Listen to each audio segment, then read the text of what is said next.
I finally want to turn to Mr. KPM Das. I'd like him to provide us with an Indian perspective on the geopolitics of 5G and how the Indian government has been approaching, and therefore also how companies have been looking at the balance between security and economic interests. And in this context, what sort of collaboration is possible with partners in Israel? Mr. Das? Thank you, Manoj, for this opportunity, and it was great hearing the earlier speakers. I have the benefit of hindsight and picking up a few things from there. But if you look at security and economy as two facets of a conundrum like this, 20, 30 years back, it would have been economy which would have led the conversation, right?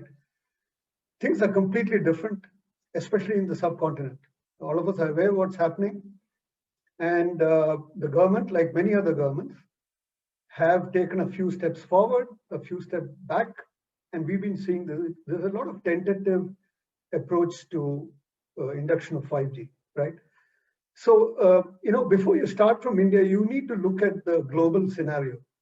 Look at US, right? They have this clean network regulation, very recent, during the Trump regime. Then you have the telecom security bill in UK, who at one time actually was perfectly okay with any OEM coming in and deploying in the 5G. And very lately, they've taken a stance otherwise, more conservative. Australia, of course, I think led the pack. They were the first to actually close their options from a choice of vendor. Brazil took a step forward, then took a step back, and we really don't know what they're going to do. So this is a situation all over the world. India is no different. And we also have the challenge of what we faced during the 2G, 3G, 4G regime. We've had the telecom operators who now consolidated into 3 or maybe 4 if you include BSNL. There is a huge issue of ability to bring capital on the table. And that is a big, big challenge. Someone just mentioned about $10 a month. That's luxury in India. The ARPU, the average revenue per unit in India, is close to $2. So operators are cognizant of that. In fact, we don't even know when spectrum is offered, if there's anyone who's willing to take it, because the history is more recent. And so these are the challenges around economy. On the security, the bigger issue is a lot larger. We are aware of what happened to the entire app ecosystem about 2 months ago, or maybe 6 months ago. And to my mind, it's an irreversible philosophy, right?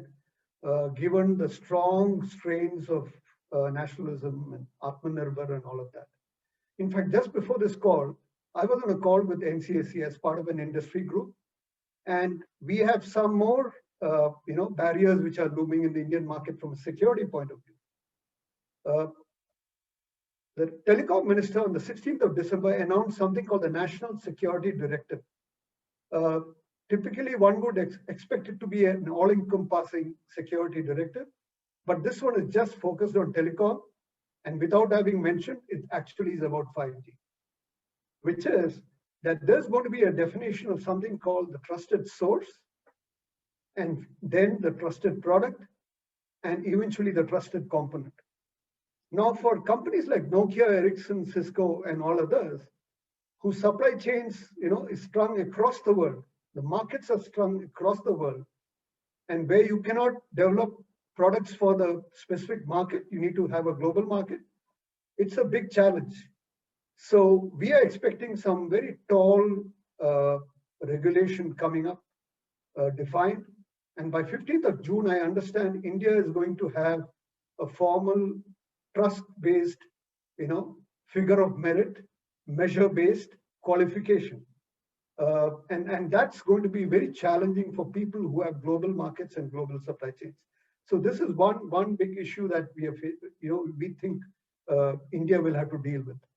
The second is about the nature of 5G itself. And on a very positive note, if you look at 5G, it's largely about services. It's a service-oriented, service-based architecture, decomposed, decentralized. And I think this is an ideal fit for India, which has already got a very strong service base. And there are some intersections with Israel which very prominently stand out. Israel is at the cutting edge of technology. In terms of patents and the number of patents they hold, I think it's incomparable. But much of this needs to be proven in proof of concepts, inside laboratories, inside trials. I think there can't be a more better fertile ground than India itself, where you have both the use cases like smart cities, you also have the talent and the resources to mobilize them. As of today, except for Rakuten, who's deployed in Tokyo, even that is about 2 million, that's about it. There is no major use case as yet where 5G has been deployed in large numbers.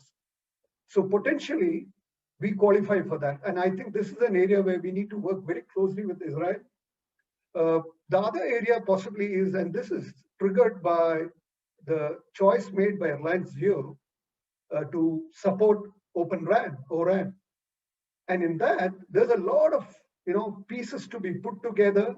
Nothing is out of the box. You need to system integrate. And system integration is something that naturally comes to some of these large enterprises in Israel. So there is a lot of things on the agenda which we could work together.